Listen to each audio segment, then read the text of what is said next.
Let's go for a ride.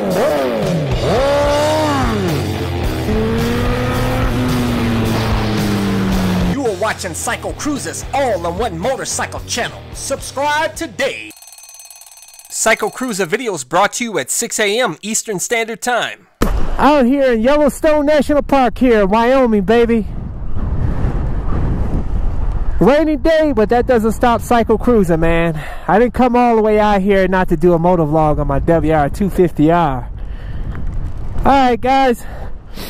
In this video, I wanted to talk about ways of transporting your motorcycle the best way, in my opinion. But I'm going to talk about all the different ways, the pros and cons. Tell you, the elevation is high up here, guys. It's like, I think I'm like close to 9,000 elevation. And my bike has been fine, no problems. But hey, guys, the main ways of transporting the motorcycle, of course, the way I do it, you can get a ramp, put it in a van, strap it down in a van, or a truck, put it in the rear bed of a pickup truck. Or now they have these devices that go in the back of the bumper. Hey, motorcycle riders, they have a bracket that goes in the back bumper, and it has a little ramp that folds out, and you can roll the bike up on it, strap it onto the back of the vehicle. Another way, of course, is to trailer it. Just get you a trailer. Pick one up, maybe a Harbor Freight, or get an expensive one, whatever, or get the enclosed trailer. But let me tell you the pros and cons of each. First off, the one that has the brace that goes on the back bumper, I'll tell you guys, you have to make sure that you upgrade your suspension if you have that, because what'll happen is puts a lot of pressure on the rear axle of your vehicle and your suspension, and it could affect the handling of your vehicle. Personally, I was going to do that in the past, but I did some research on it, and it's not. First off, I wanted to be stealth with my setup. I didn't want anybody to know I had a motorcycle when I travel nationwide, so it doesn't get stolen, tampered with, it doesn't get affected by the elements outside. I just don't like leaving my bike outside, and you know, I don't want to go through the hassle of putting a tarp on it and all that shit. But the main issue is you have to upgrade the suspension, otherwise it could wreak havoc with your rear axle, suspension, the handling of the car. So, in my opinion, that's only good if you're just going to take it to your local mechanic shop or something like that. Just a local run. Some people do ride around nationwide with their RV or pickup truck or whatever, with their motorcycles on the back bumper of their car. But you don't see too many people doing that. But you definitely need to upgrade the suspension. As far as putting it in the van, in my opinion, is the best, or your pickup truck. Actually, the van is the best, better than a pickup truck in my opinion, because a van, especially if you remove the passenger seat and you sit it up there where the passenger seat would be, like I did with my bike, and that was the only way that I could set up my my van, which is a camper van that accommodates a motorcycle and allows me to camp out in my motorcycle, my van with the motorcycle.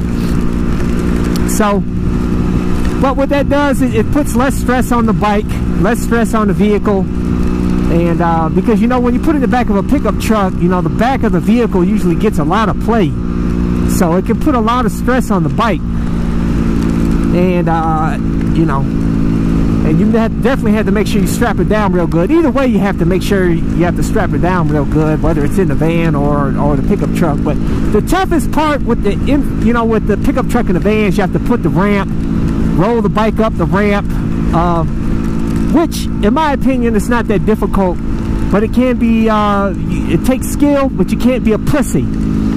I know a lot of you guys out there, you're scared and you have trepidation about taking it up the ramp. You're scared it's gonna fall and this and that, and you probably will, because what you fear usually comes to fruition. You gotta take it up that ramp like a boss.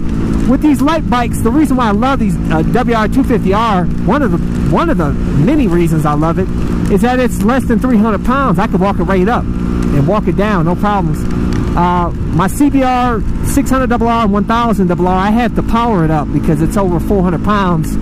I just put it in first gear and I feather the throttle up the ramp if need be. But you can't be a pussy with that. You gotta just make sure you're on the right line and throttle up there, not too hard, you know, and not too soft. The hardest part is bringing the bike down because you got to make sure both wheels are straight. Because a lot of times, you know, when I mess up a little bit, it's usually because I have the front wheel turned a little bit and it's going down at an angle. With my ramp, though, it has sides on it, so it helps prevent it from going off the side. I highly recommend that bifold ramp. I'll include a link in the description and comment section of this video to where you can get that ramp. Awesome, it has grip on it. So in wet weather like this, I can still walk my bike up the ramp because it has good grip. And also, but the more you do it, the better you become at it. And you know, with these bikes, you can drop these these bikes, it's not a big deal, but you have to be very careful with those SuperSports. You don't want to drop those, man, because, you know, those fairings are very expensive.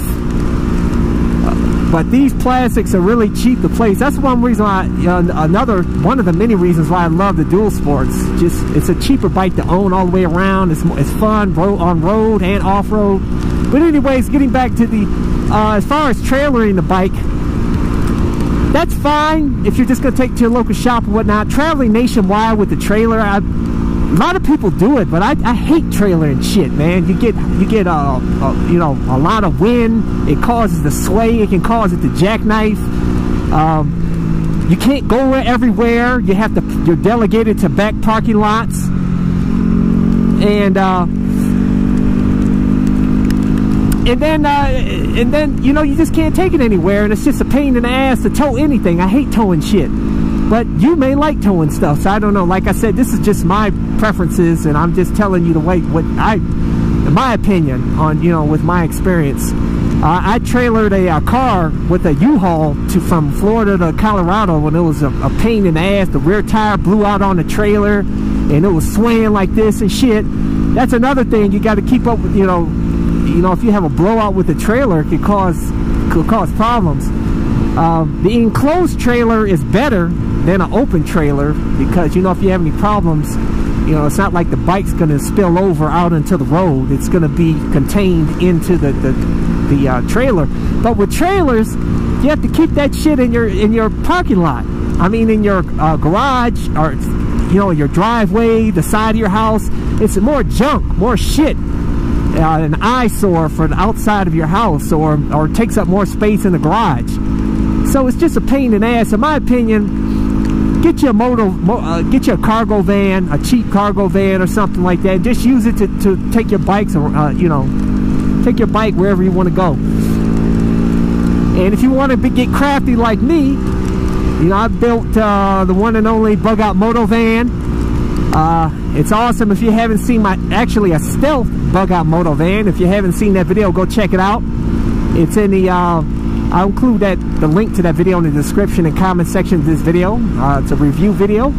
And if you want to go see all of my bug out van videos where I took a trip last year, and all my bug out van videos and my trip this year, go to my website, CycleCruza.com. Click on the menu tab, My Videos. All my videos are categorized into various playlists. One of those is bug out van videos.